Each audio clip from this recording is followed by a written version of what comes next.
Okay, maanta qisada waxaan qaadanaynaa saddex shay oo ku baranaynaa. Qaybta koowaad oo aan array uga hadli doono si aan u isticmaalo list ahaan in data of the same data type or group of variables in aan hal magac u samaysano oo kaadkii wixii oo dhan hal mar oo noqdo ayaa array lahaa. Array waa space oo muxuu ahaa ii sheeg multiple variables loogu talagalay oo of the same data type ayaa loo isticmaalaa. Sidoo kale waxaan baranaynaa decision making oo loo yaqaan logics, if iyo switch. Sidoo kale haddii waqtiga noo saamaxana waxaan qaadanaynaa loops. Okay, waxaan ku hormarinaynaa array hore waxaan soo aragtay variableka hal shay ayuu ku qabanaa hal shay ayuu ku keedinaa. Arrayna waxa waaye waa group of variable oo isku xiraysa. For example, space-kana wuxuu qaadanaa inta number oo aad u baahan tahay ayuu qaadanaa space ahaan. For example, real world waxaad u fiirisaa muxuu ahay kuleysamaan anaga alaabtaan isku xiran hindiyaanka qaabka isticmaalaan oo baaquli kala kor saaran ku kala saaran hal mar isku wada xiran kuleyso ama waxay noqoto waa dhowr item oo hal meel ku wada xiran ku qofilan. Space-kana wuxuu haysaa space multiple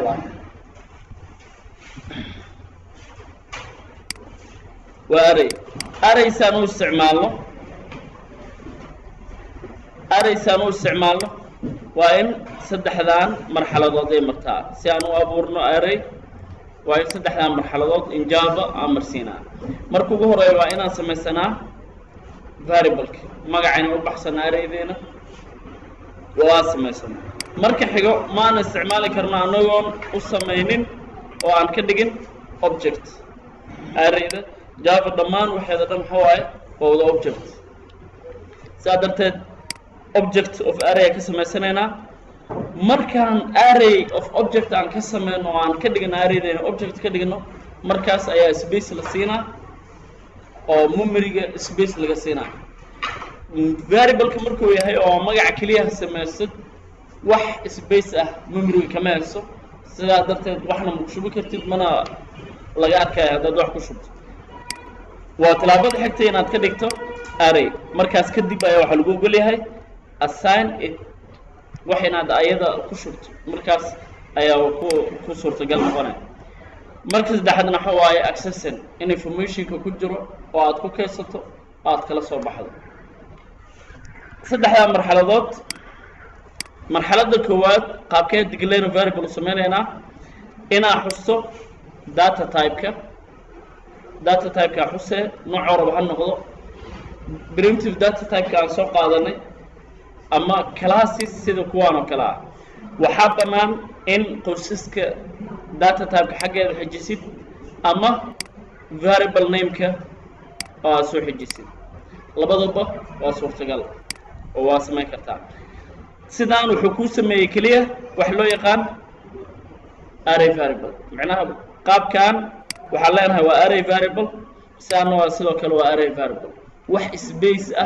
memory-ga kama haysto ilaa laga dhigo object sida looga dhigaa waxaa la isticmaalaa keyword-ka creating array object. si aan object ugu dhigo waa inaan isticmaalnaa labadaan si midkood, inaan isticmaalo numerator ama aan isticmaalo initialization content-ga aan isticmaalo oo bracket inaan furo bracket xiro oo gudaha inta shay oo ka koobnaanaya. Example oo labadooda ayadoo la isticmaalayo ayadoo new array la sameynayo iyo ayadoo initialization content la sameynayo. labada shay maxay kala yihiin? Example-ka new anagoo isticmaalayno waa midkan data type-kii waxaana ku samaysan okay in aad raaciso new string space-kii aad sheegto loo baahan yahay. Space hadda waa 10, string waa object space ballaaran oo qabsanaa oo hal For example inta hadda dhihi lahayn integer integer waxa ognahay inuu qaadanayo 4 byte 4 byte kaas waxa loogu dhufanaa number of space ka aad qabsatay 10 lagu dhuftaa 4 waa 40 space kaas 40 bytes ah ayaa hal mar lagu qabanaa hal magacaad u baxsanay daatada aragtidna oo ku kaysan kartaa midkan waxa waaye anagoo isticmaaleyno new operator example waa isla sidii array object waxaad ka sameyn kartaa sidoo kale primitive type oo integer float iyo wax la mid ah inay kaliya qasab noqdaan ma aha classes كيف حدد كيف السرنجية حددات ولا هي طبعا أو السرنج أنت قاعدة class of السرنج وحواي class يصيرون جافا space أيمن ملسي وحلسيا data أنت قف كان صندوق كرو أنت update space كيس أنت صلاة كارع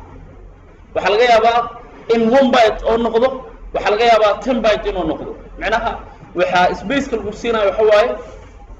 space كاد أديك data دقيقة لكن integer space كوحددين أو 4 byte هذا كبته وحنا حي overload هذا حي وحي ورا الاستدادنا وحد ظهر لها الوشباب string معناها إيو classes صدم تاسوا كدوينهن space وحلسينا وقف كانوا حصول دكتاه معناها space ك مر الله واحد دكتور وسي بلارنا وول انتاس او تومن لك الوسي وتومن سبيس او waxa lagu qabanayo oo isku agdhow tomankooda space waxay qaadanayaan inta aad adiga data dhigato 10 baad hadeeyeen 100 baad hadeeyeen 1 GB hadoo yahay dhammaan wuxuu qaadanaa classes oo dhan data inta dhigato ay space kan leekaana macnaha space ku waa fureeya marka leeyahay classes ka waxa waaye datada aad adiga dhigi karto ayaa furan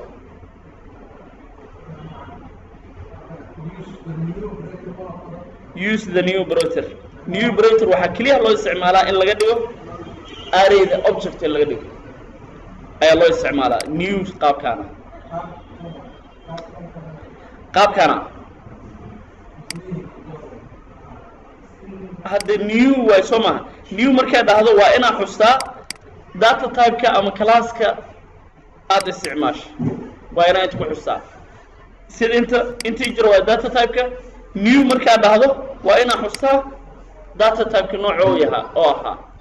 kadib ayaa space kaada raacsiinay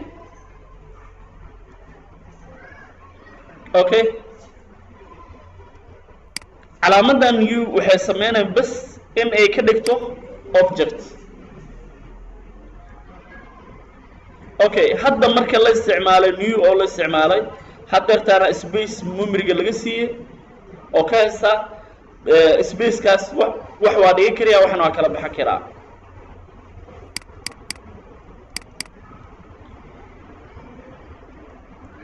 when mar allaala oo aad abuurto array of objects adigoo isticmaalayo new all it is slot automatically are given an initial value dhammaan initial value la siina 0 hadii waxa ah oo numeric 0 la siina hadii oo boolean yahayna waxa la siina false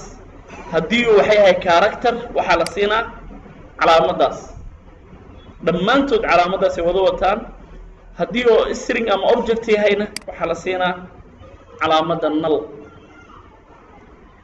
mar allaala markaa samaysay intaan waxaa samaysay 99 variable ayaa inta lagu sameeyay 99 ka variable mid kasta wuxuu wataa 0 waa hadii numeric integer float iyo waxa la midka by default waxay wataan 0 hadii inta data type ka yahay boolean by default waxa wataa false hadii uu yahay character haduu yahay data type ka default ahaan wuxuu wataa calaamadan /0 hadii object yahay string ama wax la mid ah ama wixii kale object oo dhan classes ah wuxuu wataa null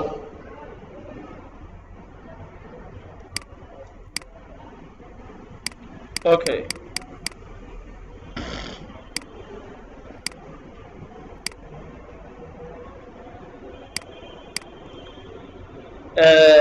code ahaan aan ku aragno sidoo kale qodobkii saddexaad midda saddexaad dhiman accessing ahaa inaad wax dhigato in oo aad wax dhigato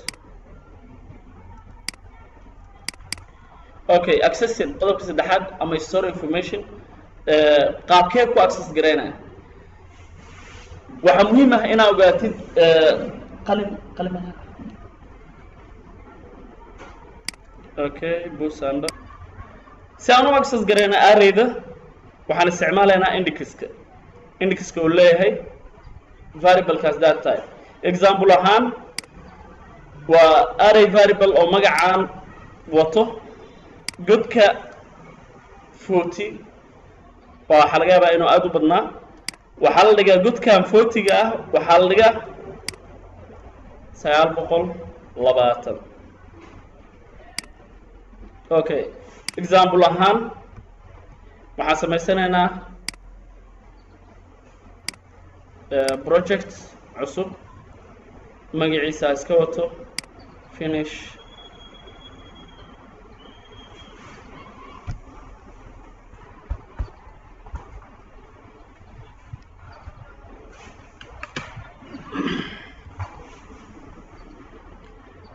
tilaabada koowaad waxaan dhahnay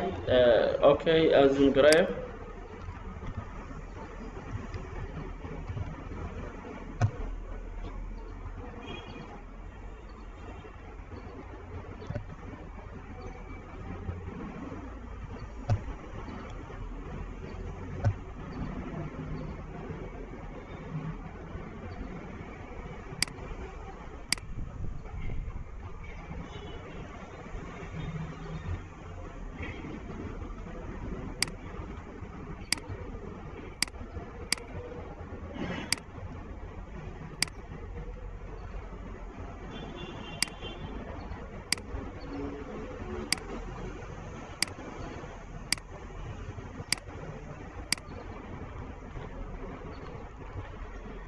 stepka koowaad waxaan leenahay declare variable array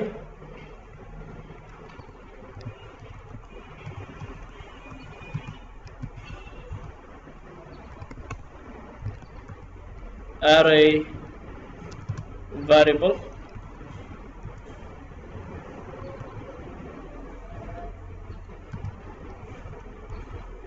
si aan u declare gareyno waxaan samaysanaynaa marka ugu horeeyo data type ka horumarinaynaa integer for example qoyska data type waa ku xiji karaa sidoo kalena arrayda oo magaca u baxsanayana waa ku xigsan karaa $sign array okay declaration waa sameeyey stepkaas xiga waa maxay array object create array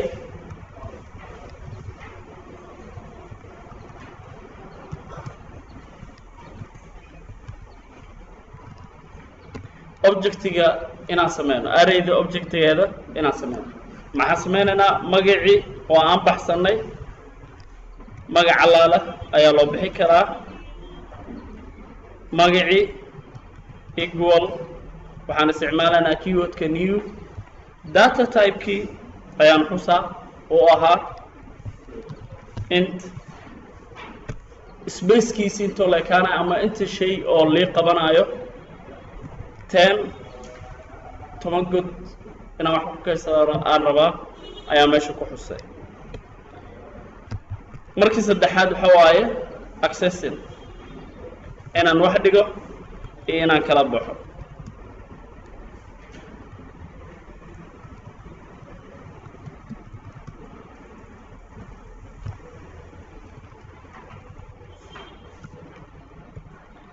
si aan u access gareeyo waxaan dhahay waxaa isticmaalaa index okay 10 good haysaa 10 good inaan wax dhigtaa rabaa 10 good waxaan sameynaynaa in 0 ka bilaabana waa kala horumari karaa hadda good hebel wax dhig good hebel wax dhig good hebel wax dhig waa dhihi karaa tan inaan ka bilaabo 9 dhig 8 dhig 5 dhig 6 dhig waa dhihi karaa mar allaala haddaaba sheegaayo indexkaas meesha ah ayuu wax dhigaa maxaan leenahay variable nameka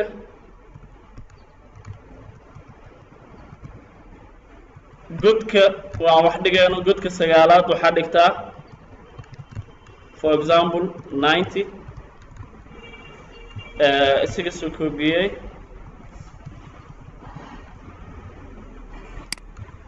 godka sideedaad afaraad labaad toddobaad shanaad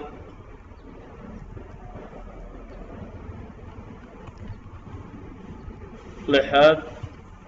saddex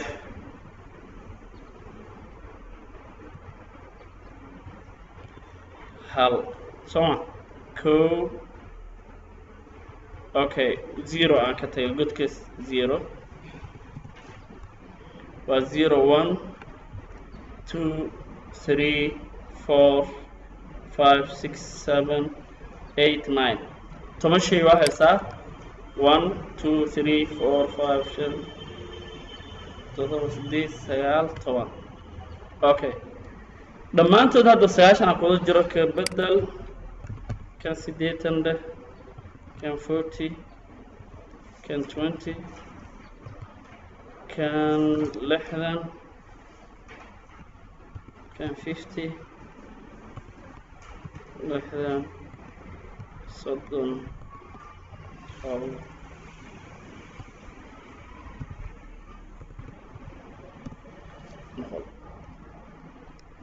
okay dhammaan hadda wax waa dhigno sidoo kale isla accessinka inaan wax kala baxno oo aan soo daawacno dhammaantood waa soo daabac karaa mid midna waa u soo daabac karaa daabacadda maxaan isticmaalaya system dot out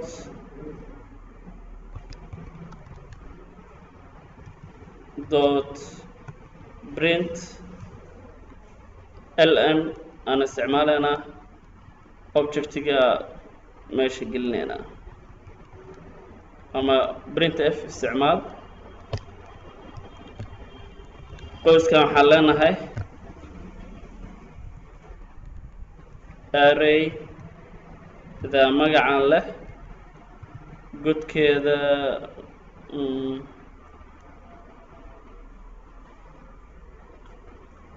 god for example 0 wuxuu la mid yahay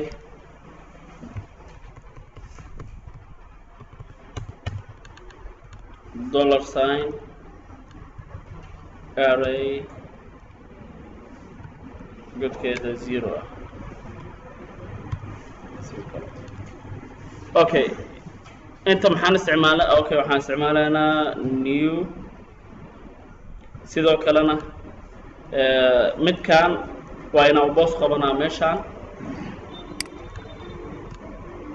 waxaan leenahay waxaan isticmaalaynaa format specifier oo integer ah format integer format specifier kiisa waxaa percentage d okay intaan muxuu sameynaa godka 0 keliya inuu noo soo daawaco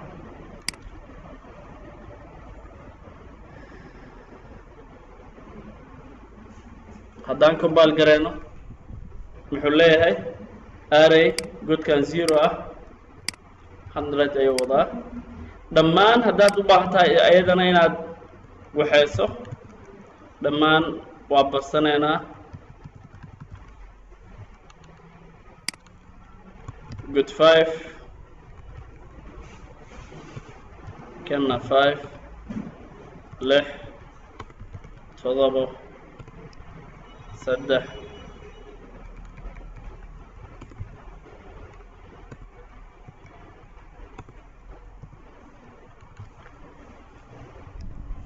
muhiim ahan in ay kala horeeyaan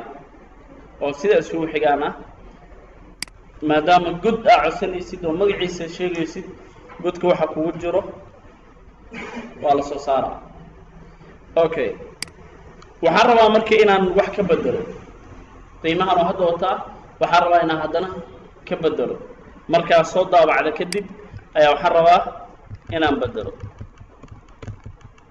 for example waxaan rabaa inaan bedelo godkan 70 inaan kan ka dhigaa rabaa qaabkee ku access gareynaa godka indexka uu leeyahay control c dhe v ka dhig 70 kadibna soo daabac isla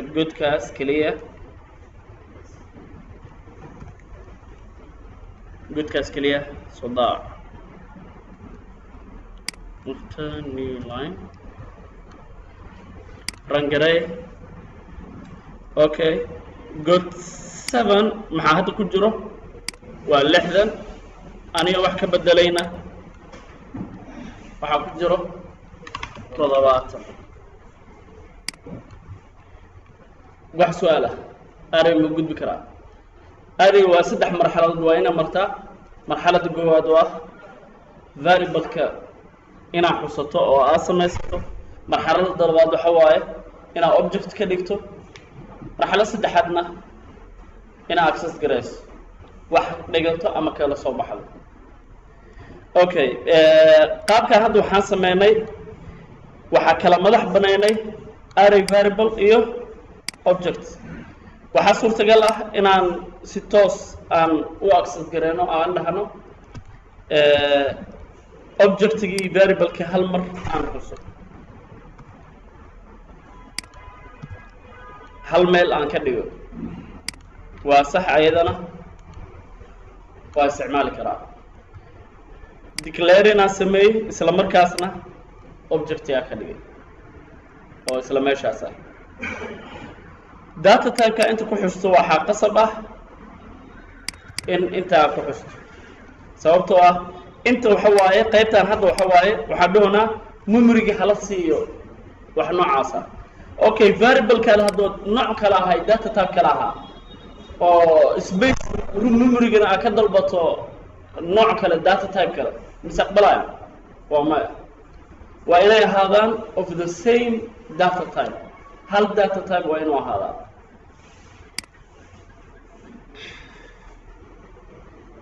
okay array waa once macnaha ah meeshaas ayaan gudbeynaa waxaan kor ku soo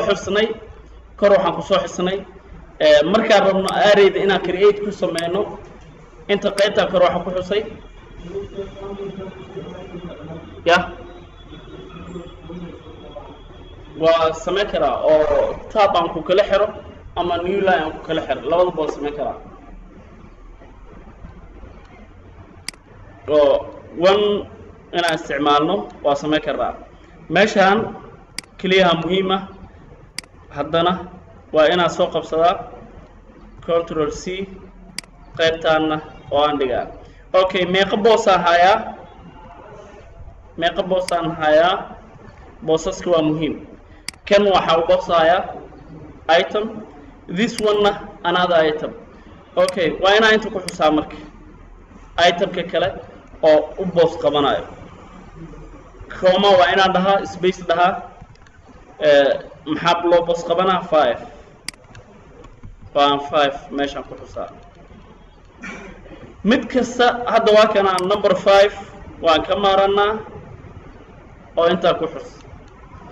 laakiin macnaha waxaan u soo dhiganaa waxa waaye mar allaala oo aan dhankan u baxo waxaa badanayo leenkiyaa sii dheeraanayo waan laga fiican yahay inuu leenka iska sii dheeraado sababtoo ah shaashadda muuqaalkeeda ayuu ka badanaa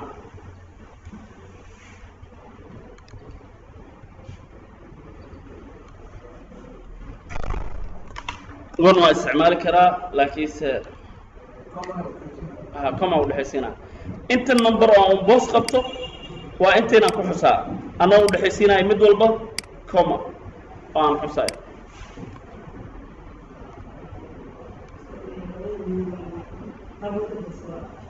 تمام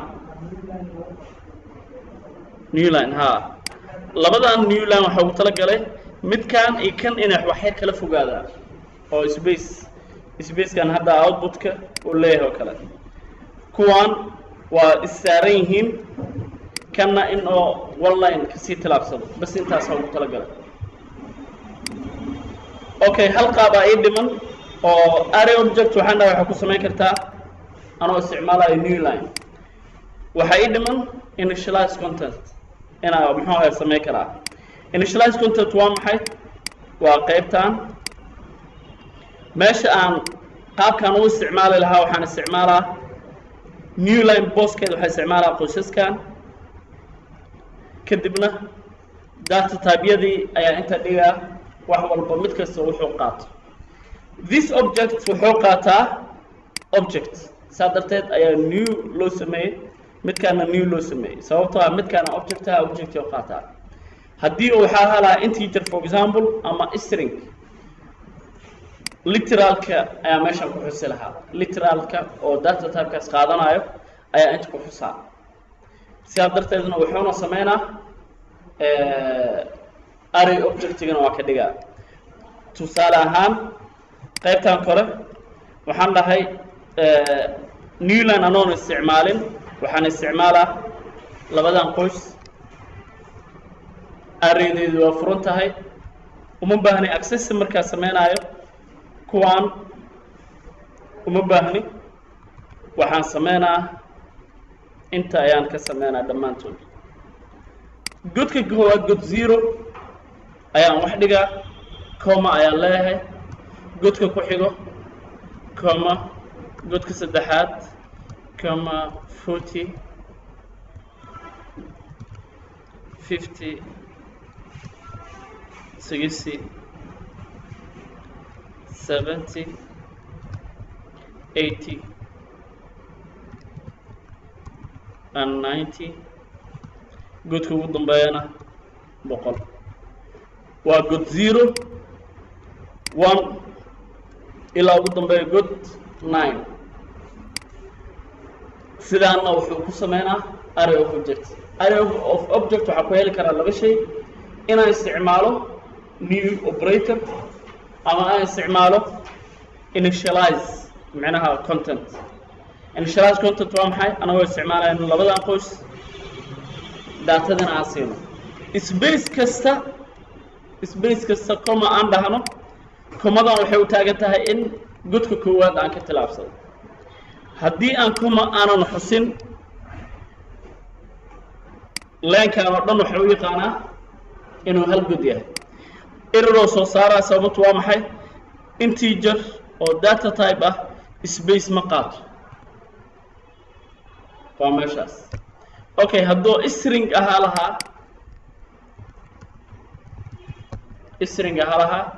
waa error sababtu waa maxay string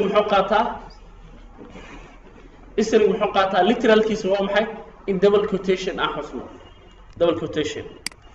in quotation ka hormariyo kana quotation aan ka hormariyo kadibna space iyo waxaan sameyn karo oo sameeyo commadan ayaa waxay sheegay in godka koowaad oo aan ka bagay mid kasta literalkiisa ayaa qiimo ku siinaya integer literalkeeda waa maxay tiro whole number ah inaan meeshaas xuso floatka tiro jajab oo aan meesha ku xuso boolean true and false bas aan geliyo wax kale waa error string hadduu yahay ama char hadduu yahayna waa in hal comma macnaha hal quotation aan isticmaalo oo hal xaraf meesha geliyo string hadduu yahayna qoraal tiro badan isticmaalo double quotation geliyo godadka maxaa ku kala saaraa comma okay hadda rangarey god 5 waxaan dhahnay in la daabaco god 1 5 6 7 and 3 waxa soo baxay maxay noqonayaa marka god 0 waa kan god 3 1 2 3 waa kan 40 god 5 waa 50 god 6 60 god 7 waa kan say kula horeeyaan god 3 ayaa ugu dambeeyo 0 ayaa ugu horeeyo 5 6 7 kadibna 3 okay marka la ku celi waa 0 1 2 3 waa kan 4 5 waa kana 5 waa ku xigo 6 7 kadibna good 3 aa loo imaanaa okay waa 1 waxay hoos u dhig waa good 0 oo daawacmaayo good 5 oo midkaan ah 6 7 3 oo midkaan ah okay waxayna soo ma labadaasi ayaad object u sameey kartaa inaad isticmaasho keywordka new ama oo isticmaasho bracketyadaas labadaas bracket initialize oo muxuu ahay content okay intaan waxaan ku gudbaynaa one dimension midka ah two dimension ayaa inta ka galaynaa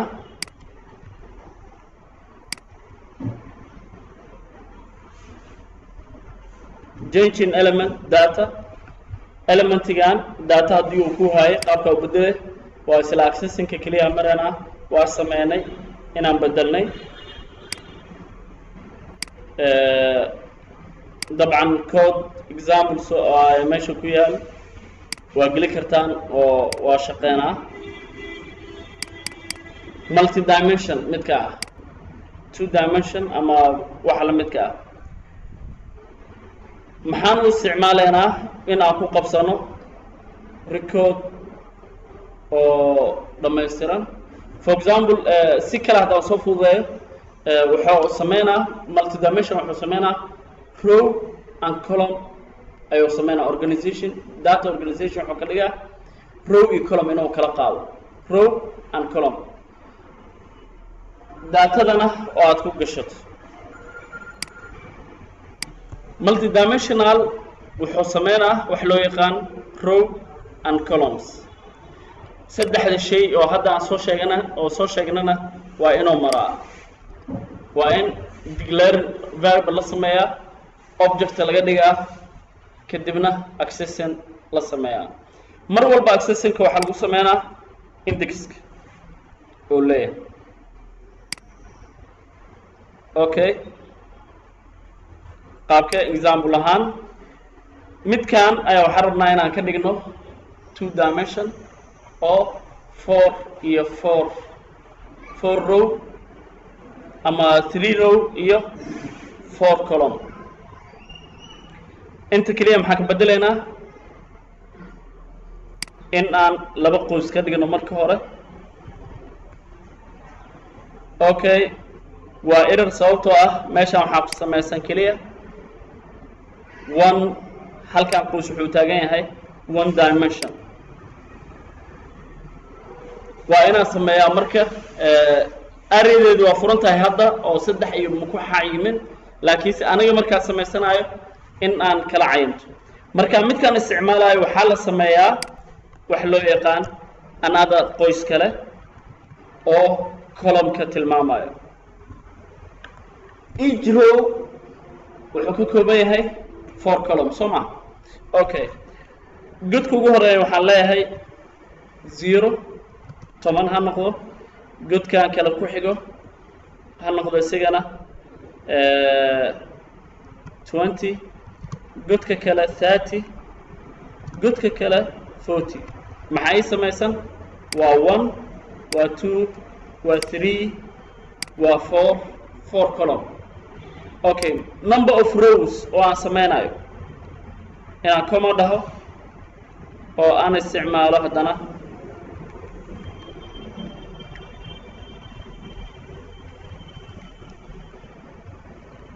oo aan isticmaalo intaan kalena oo aan iska soo tiro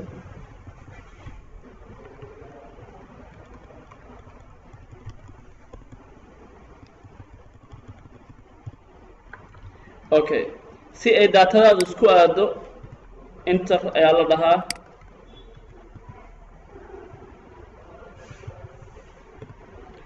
waxay samaysan waa row 2 row 3 rows oo ka kooban each rowna 4 column dhammaantood waa the same data type oo macnaha hal element معناها إلى 200 سكويدة أي عدد ومن الساعة عن هاي 20 30 40 كل جزء تكلم واسع marka aan rabo inaan access galayo godkan oo wax ka bedelo hada waxaan ku jiro suuq godka si uu bedela marka ugu horeeyo waa inaan xusaa roog ka bilaabo roog hadda waa ma xalta ma aha 0 ka bilaabana 1 2 maxaa la bedelo inta aan noqon 0 1 2 1 وقص الأولى أنت أساساً ومتكاس أوكي داتا أنا ماشي نوجد جرت إنا دابع عنه مركو جهرايو وإنا حسنا جدود كنا لصوت دابعة أوكي جد كقاب كلا لصوت دابعة وإنا حسنا جدود كي كان sidoo kale good 0 waa roog ugu horeeyo godkiisa saddexaad oo aan ka wado 40 midka ah inuu i soo daabaco kuwa kalena qaabkaas ayaa ayakana dhahaa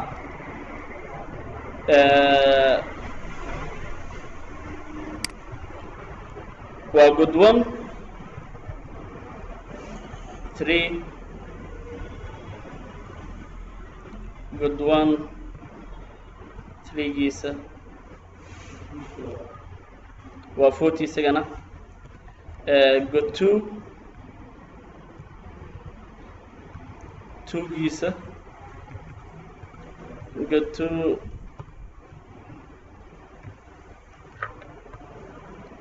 2 giisa intaan kalena negative sidoo kale maxaa ahay waxaan sameysanaynaa godka aan wax rabno inaan ka bedelno oo aan dhahnay good 1/2 uu yahay good 1/2 labadan hadda comment noo sii saar saan u arangaray okay good 0 3 giisa maxaa ku jiro 40 good 1 3 giis maxaa ku jiro waa another 40 good 2 2 giis maxaa ku jiro 30 good 1 2 giisana maxaa ku jiro 30 soddon okay marka godkaan aan ka bedelayna waxaan leenahay 50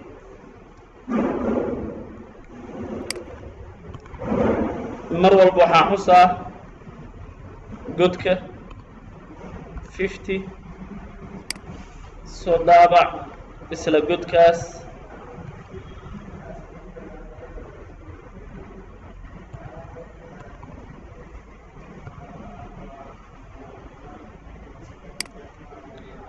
muxuu noqonaa waa kana haddaaya su-aashay ahayd muxuu ahaay anada newla ma waa maxay 30 hadda godkaan bedelo waa midkaan godkaan 30 godkaan 50 sababtoo ah laba newla maan isticmaalay saa darteed ay hoos iska galeen wixii bedelmay oo daatada inay muxuu ahaa ka duwan tahay kaliya inuu ku soo cadeeyo ayaa ugu talagalay okay aniga wax macnaha aanan wax ka bedelin waa 30 markuu ugu horeeyay qiimaha siiyay ana wax ka bedelayna 50 qiimaha siiyay waa kaas array 2 dimension ma fahmi بس waxaa su'aal jirto okay hadda waxaan isticmaalay initialize nooca qaabka ahaa waxaan isticmaali karaa qaabkii oo new anoo isticmaalayo qaabka u sameynaa data type-ka inta ku xusan ayaa xuse qoyska koowaad maxaan leenahay inuu noqdo waa 2 kan kalena 3 oo u dhiganta waa 3 row 4 column mar walba waxa horeeyo rowga waxa ku xigo column okay maxaan samaysanaa inaan access sameeyo oo aan qiimihii siiyo meeshaan qiimahana waa inaan ku siiyaa good 0 0 good 0 0 oo ah goodkaas ugu horeeyo oo geeska ah 90c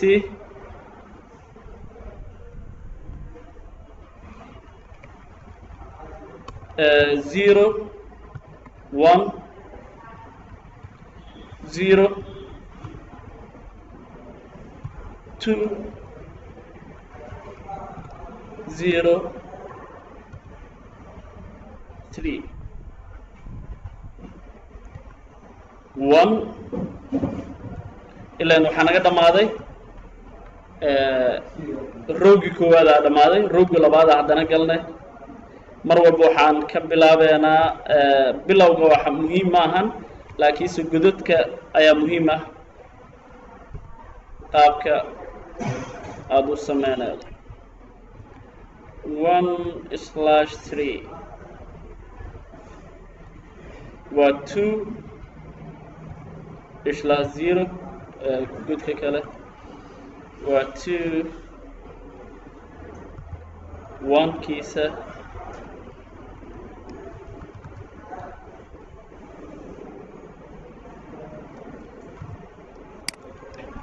giisa 3 giisa 110 120 okay hadda rooga koowaad iyo inta column ka kooban yahay waa intaan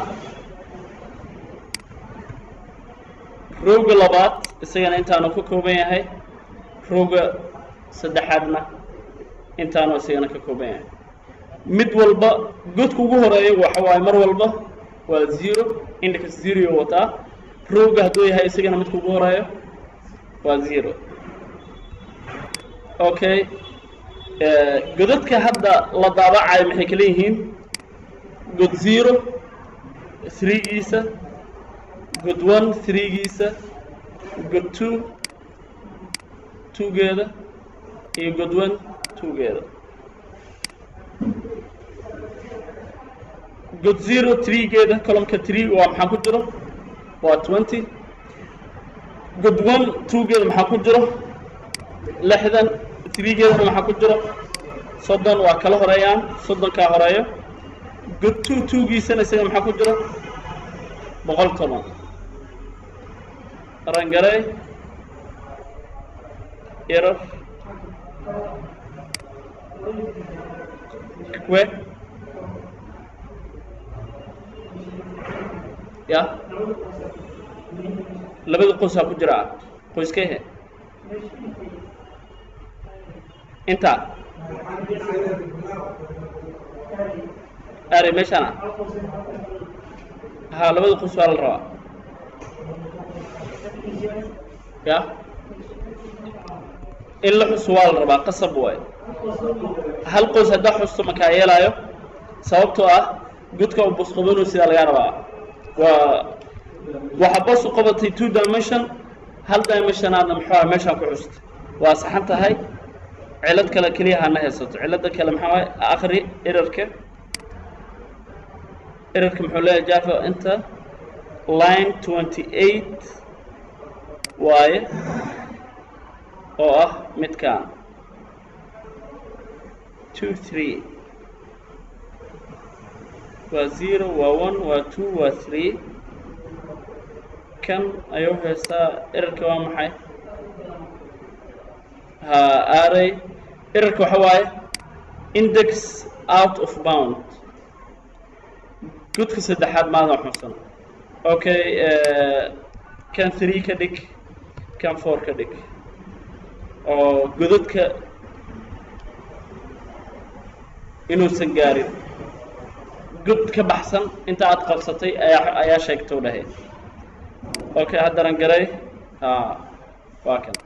okay inta godka aad qabsato ayaa minus leedahay qaabkaas oo ahaa annaga ka jari mayno laakiinse isagaa iska jaraya waa saddex row waa rabaa 4 column inta markaan isticmaalayo ayaa 4 column ka waxa iska jira hal oo ah 0 noqonayo qaabkaas waaye okay goodkan oo intana 60 ku jiro in aan 50 ka dhigno ayaa marnay laakiin 60 waa haddana waa 50 array wax su'aal array waa muhiim waa qasab haddii one single oo yahay one dimension oo ka noqona multi dimension hadduu noqdana waa in intana multi dimension noqdaa oo two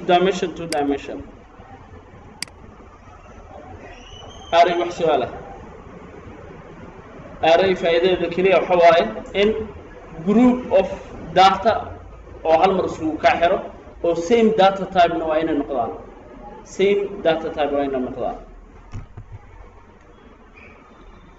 hore waa socon karaa okay waxaan galaynaa qaybta saddexaad block statement maxaa la lahaa block statement waa qoysaska waxa ku jiro dhammaantoodna inay one single line yihiin loola dhaqmaa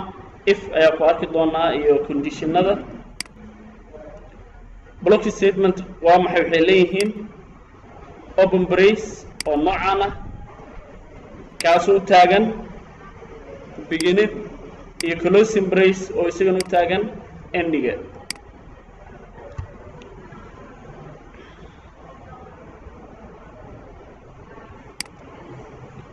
okay if condition if waa condition waxaa muxuu ahaa condition ayaa ku xiray conditionkaas haddii uu true noqdo shaqay qabo waxaa jira hab labaad oo la isticmaalo if else ayadana waa maxay conditionkan hadduu true noqdo shaqadaani qabo haddii uu false noqdana another task ama shaqo kale ii qabo waa condition waxay leedahay nooc kale oo ah if else if oo loo yaqaan ladder ayadana waxay qabanayaan in multi condition inaa hal shay ku xirto noocaan hadduu yahay hadduu noocaan yahay macnaha dhowr condition inaad ku wada xirto iyo nooca saddexaad oo ah nested if in aad if gudaheeda sii isticmaasho oo aad ku sii xirto syntaxkeeda ay qaabkay u qormayso kan comment saar arrayda ma rabno comment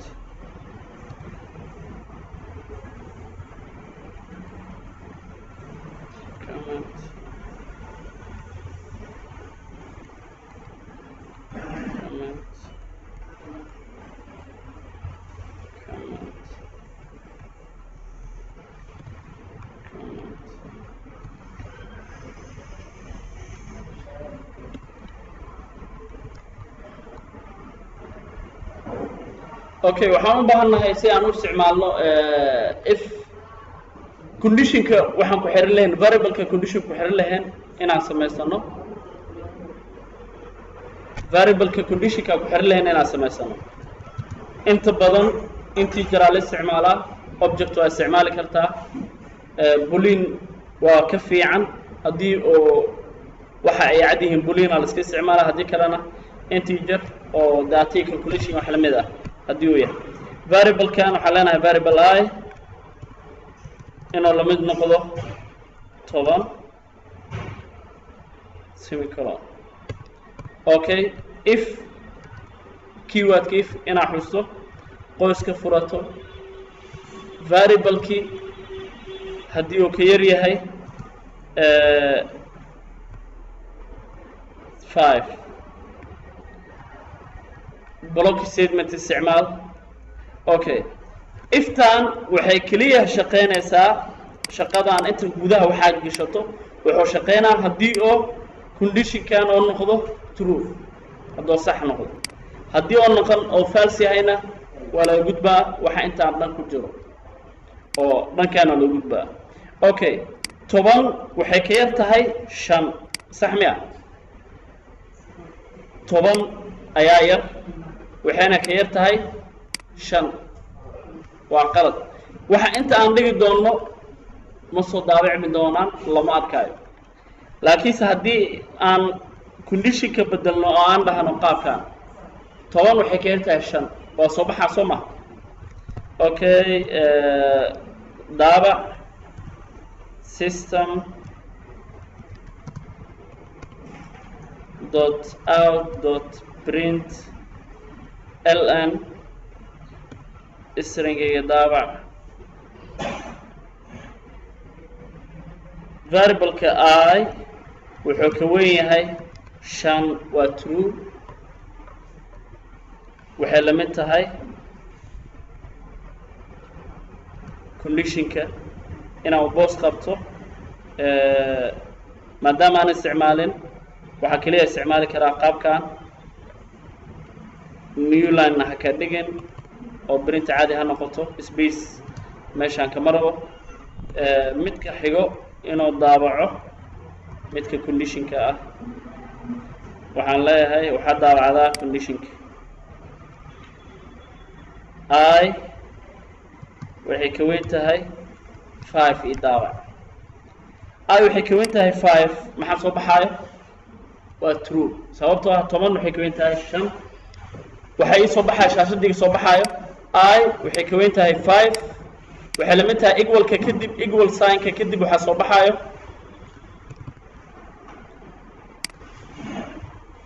equal sign ka kadib waxa soo baxayo true haddii ka weyn tahay waxa soo baxayo waa true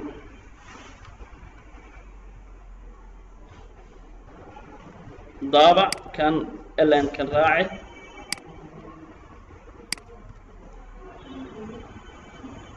maxaa noo soo baxay I waxay ka weyn tahay 5 waa true waa sax okay haddii uu false noqdo sida qaabkan oo kale I waxay ka yar tahay 5 waxba arki maayo sababtoo ah qoyskan inta ku jirto waxa kaliya la arki doonaa markii uu condition ka noqdo true noqdo okay haddii uu qaldamo condition ka haddii uu qaldamo waxa rabaa in shaqo aan arko oo leedaho false way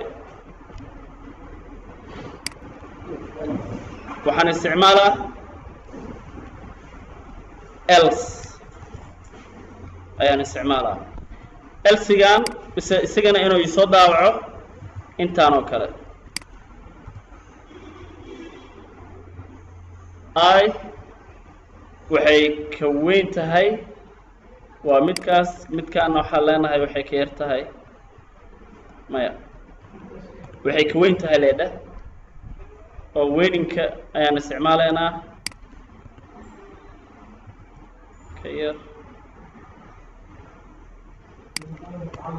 كير قلد أنا ما هيس واحد قلد أنا ما هاي ما وحنا استعماله يا برنت ال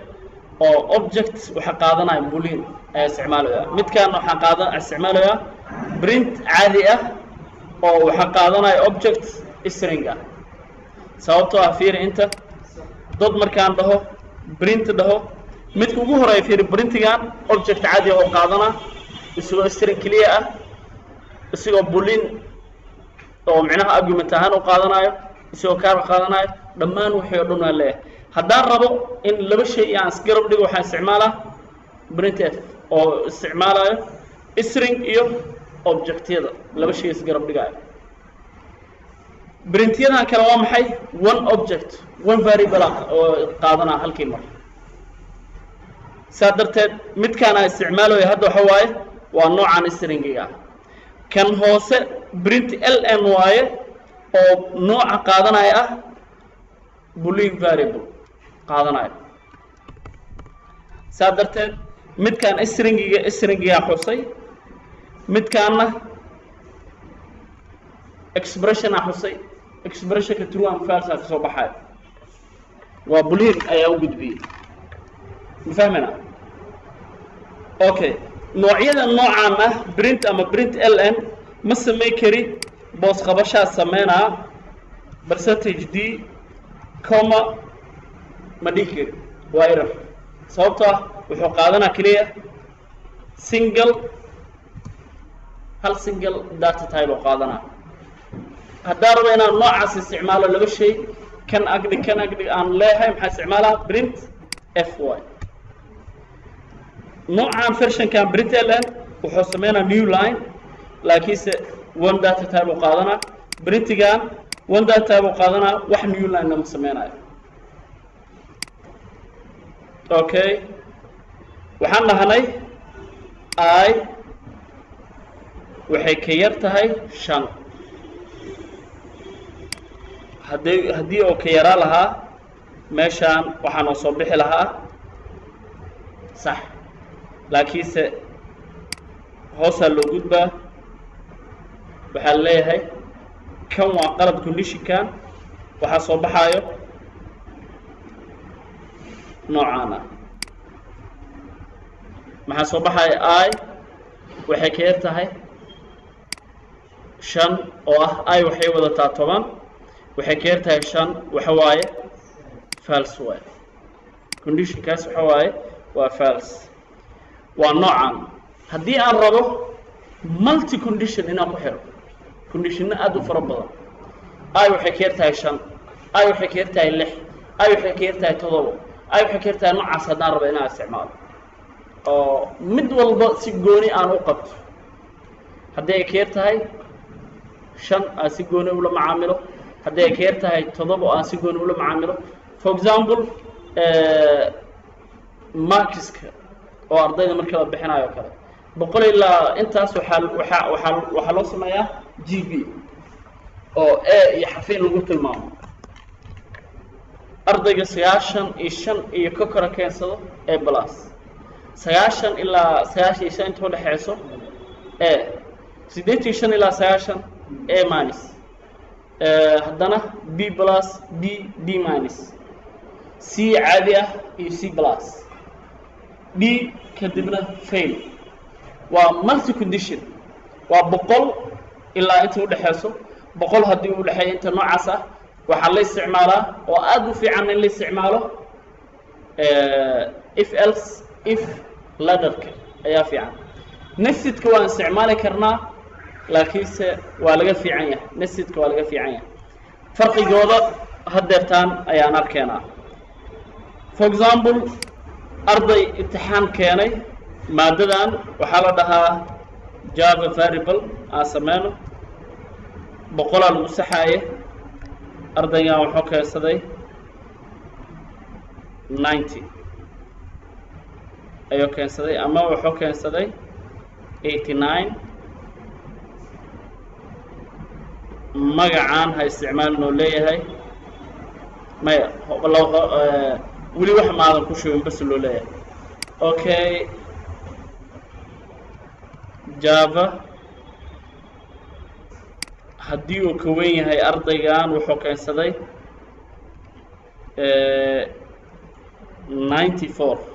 94 kuma jiro laakiinse 94 wixii ka koro keensaday 95 96 iyo wax la midka ah maxaa leenahay wuxuu la imaaday qofkaas A plus ln aan isticmaalno si new line lagu sameeyo qaybtaana naga tir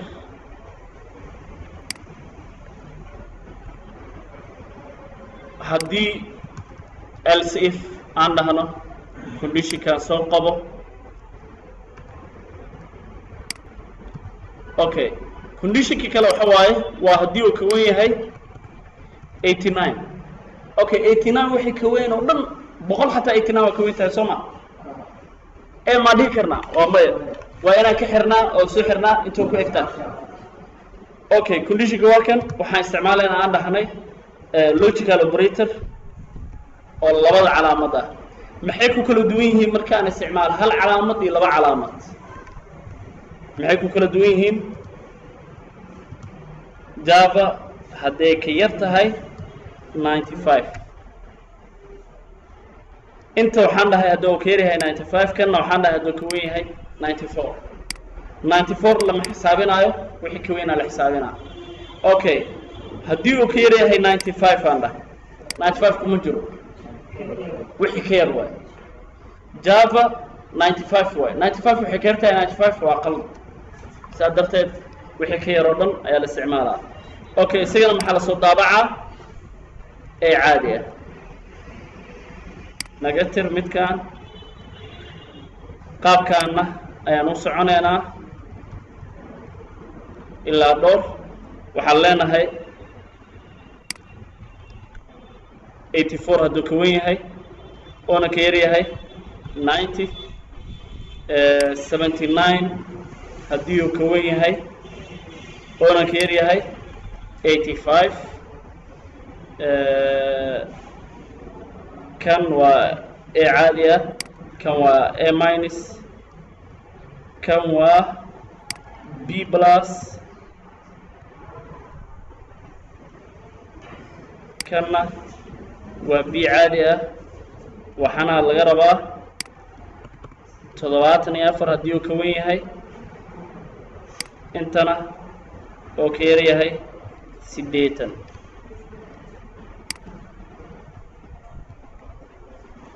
haddii oo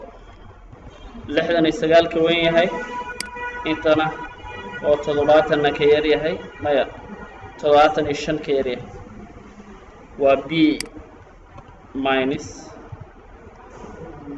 kadib inta kale waxaa dhahdaa fail leh for example fail waa haddii oo ka yaraadoba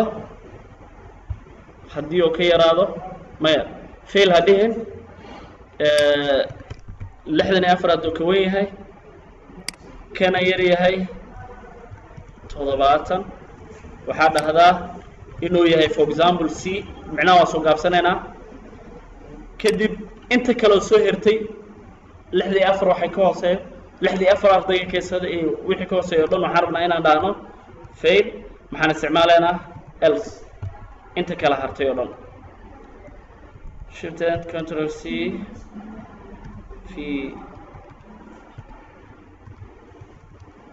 waa soo gaabsanay fail okay rangaray hadda wuxuu haystaa qofkan 89 maxaa soo daawacmi doono midkan hadduu ka wen yahaan dhahnay 89 ma ah waxa soo daawacmaayo 84 ilaa 90 inta u dhexeyso ee minus aa soo daawacmayso ee minus wax new line ah maanan isticmaalin sidaa darteed ayuu muxuu ahaay u imaaday ln raacsii mid kasta oo new line ay samaynayo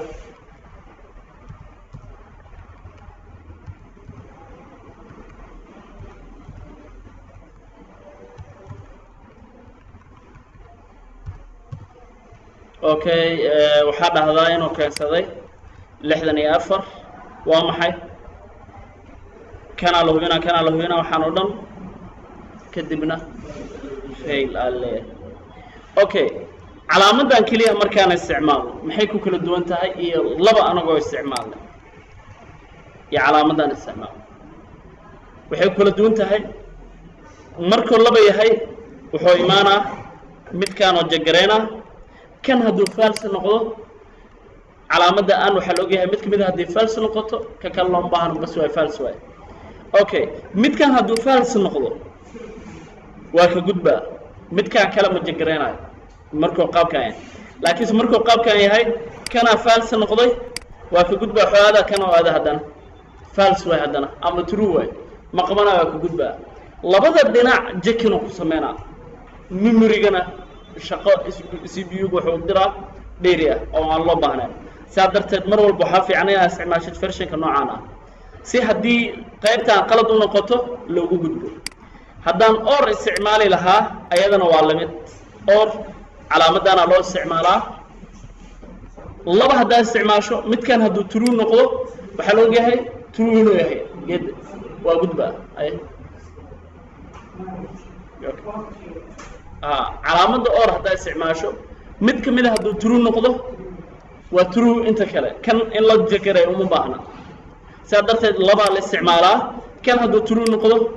waa u gudbaa hadduu kan false noqdo markaas kadib u gudbaa midkan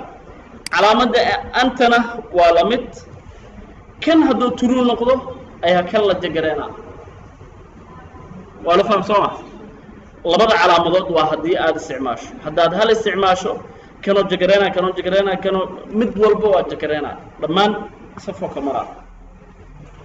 saas darteed versionka oo labada ayaan isticmaalaynaa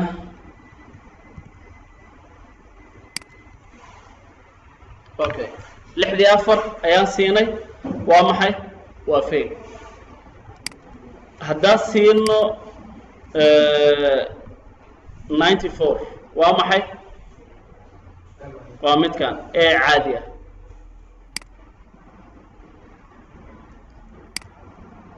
haddii dhowr condition ah haysatid midkan aan leedahay waxaa la isticmaalaa oo aad u habboon if else if ladder midkaan loo yaqaan okay waxaa sidoo kale isticmaali karaa wax loo yaqaan nested if kala gudaha ku jirto waa isticmaali karaa qaabkee for example a oo dhan waxaa ogahay inay ka bilaabanayaan 85 ilaa wixii ka koraya okay qoyskan inta waxaa leeyahay 84 wixii ka koraya oo dhan 84 wixii ka koraya oo dhan haye ii kala xirxir hadda marka ifta gudaheeda waxaa sii gelinaa gudaha if kale oo aan leeyahay if qoyskan fur waxaad gelisaa conditionkan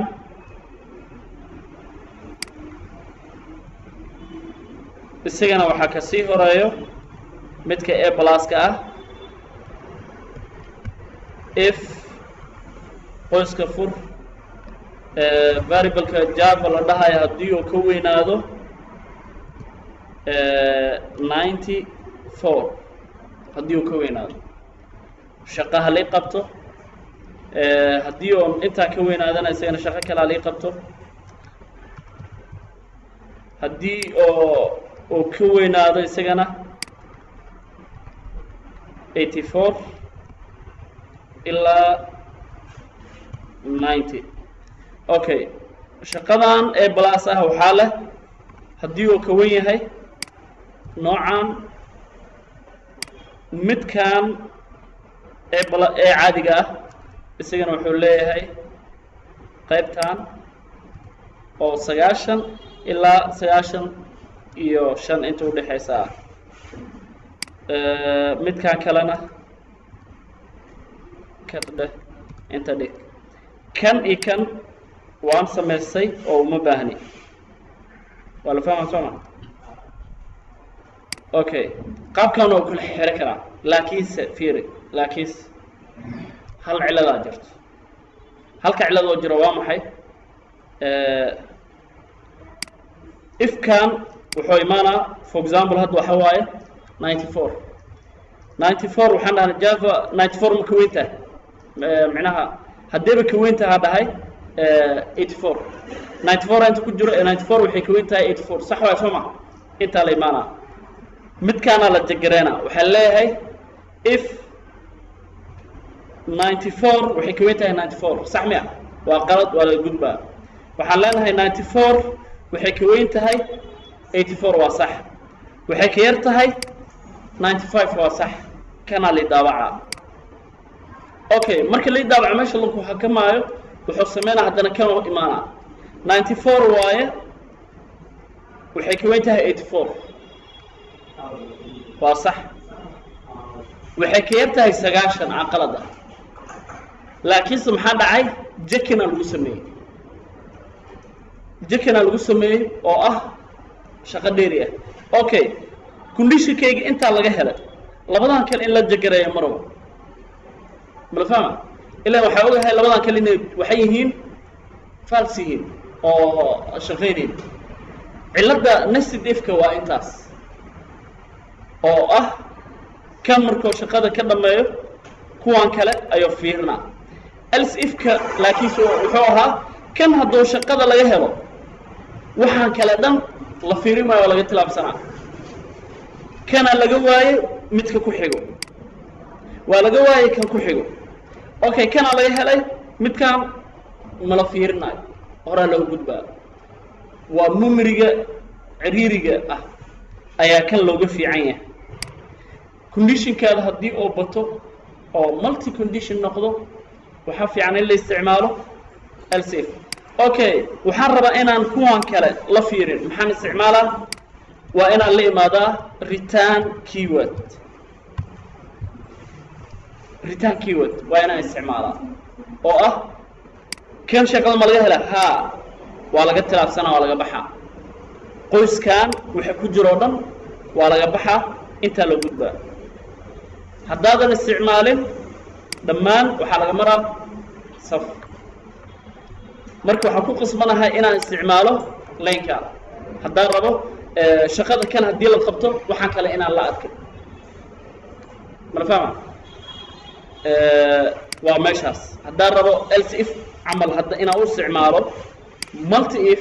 haddaan rabo inaan u isticmaalo qaabka else if waa inaan la imaadaa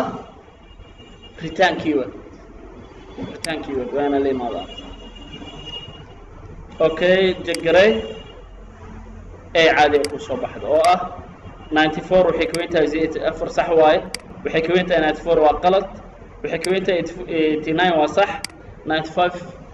ayay ka waxaysan tahay sidoo kale ka yar tahay waa sax kana marka u daawaco wax su'aal if condition waa saddex nooc waa hal if oo caadi ah if taas hadduu true noqdo kaliya lagu sameynaa else if macnaha if iyo else hadda isla isticmaasho ayadana hadday saan noqoto waa sax hadday noqonaysana else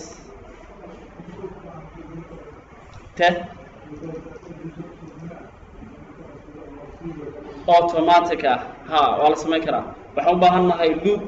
iyo waxaan u baahannahay kan xisada dambe oo loopka aan qaadanayno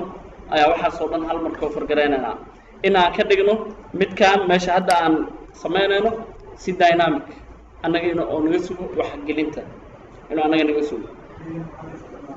waxaa la isticmaalaa scan ama scanner waxaa la isticmaalaa scanner waxaa la isticmaalaa barnaamij kale laakiin waxa ugu fiican oo si toos ah loo isticmaalo Java waxa waaye scanner class kala dhahayo scanner meeshaana variable kan for example waa samaysanay waa noo samaysan yahay waxaan leenahay Java hala mid noqdo class scanner kor laakiin lagu soo sameynaa objectigiisa ayaa inta lala imaanaa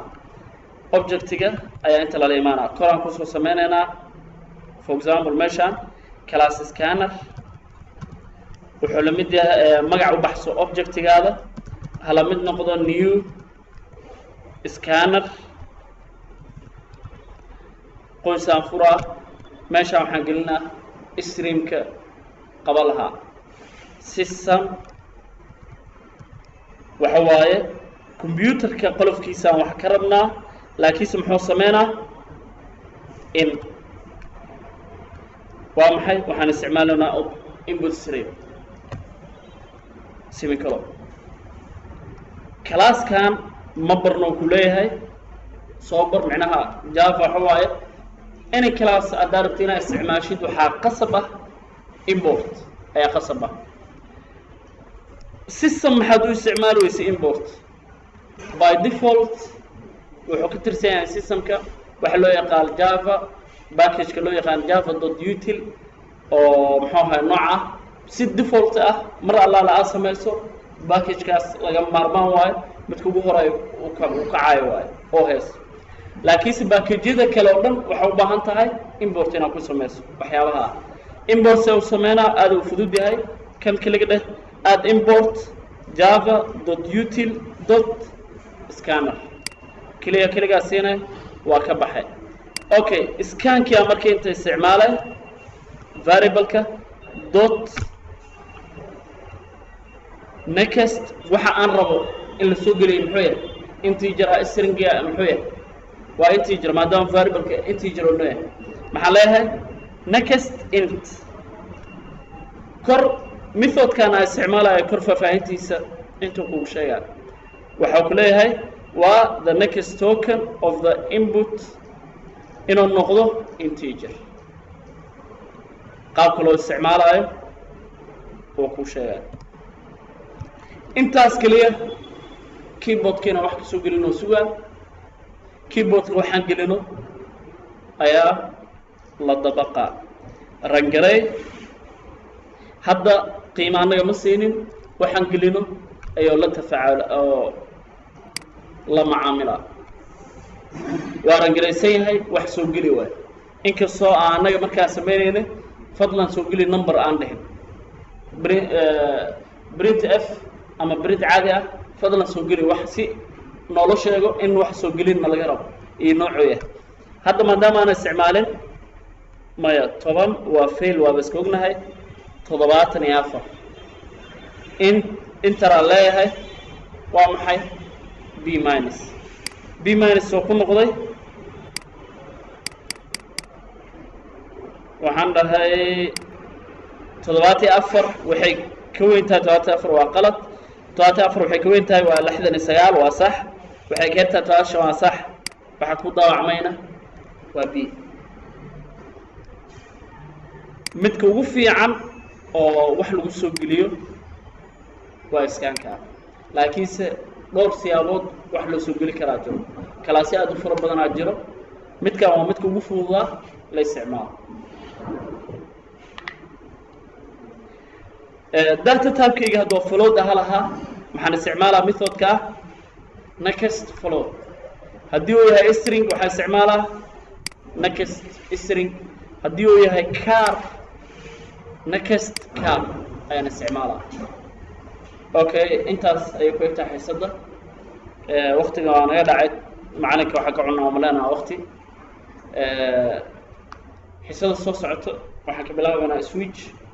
loopka intaas markaa dhammeeno classes ayaa hore u galeynaa hadduu alla idmo insha allah